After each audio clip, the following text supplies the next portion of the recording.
David Allen, famous time management guru, time management genius of the 21st century, author of 3 books, Getting Things Done, and the other ones with very long titles, I'm sorry.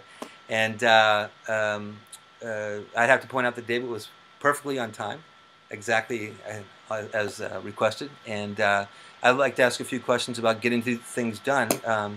Maybe you can just start out by giving us an overview. Sure thing. You know, I just spent 30 years basically honing what are the best practices. I didn't really make them up. I just started to identify them, you know, that make the difference between the good days and the bad days, the difference between sort of surfing on top of your world or being overwhelmed by it.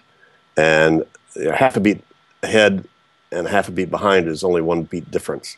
But man, it's a light year difference in terms of how it feels. So I actually uncovered what there actually are things to do. There are very specific kinds of behaviors that I identified and researched and tested and sort of morphed together this methodology called GTD, or which was the acronym short for Getting Things Done, which is really just a set of those best practices. Most people think about time management or personal productivity or organization or stress management that are really all attempting to address the same thing, which is how do I achieve or maintain or regain control?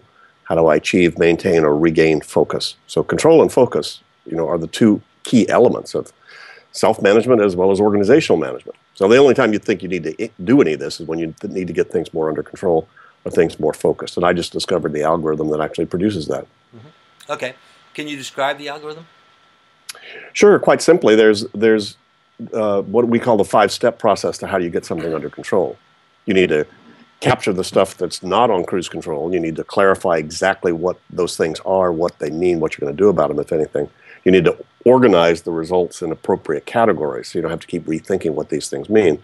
And then you need to step back and reflect and review on the inventory of all those commitments in multiple horizons.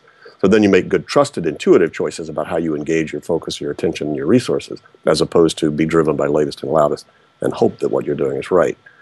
Now, that's actually how you get your kitchen under control. It's how you get a country under control. It's how you get your company under control.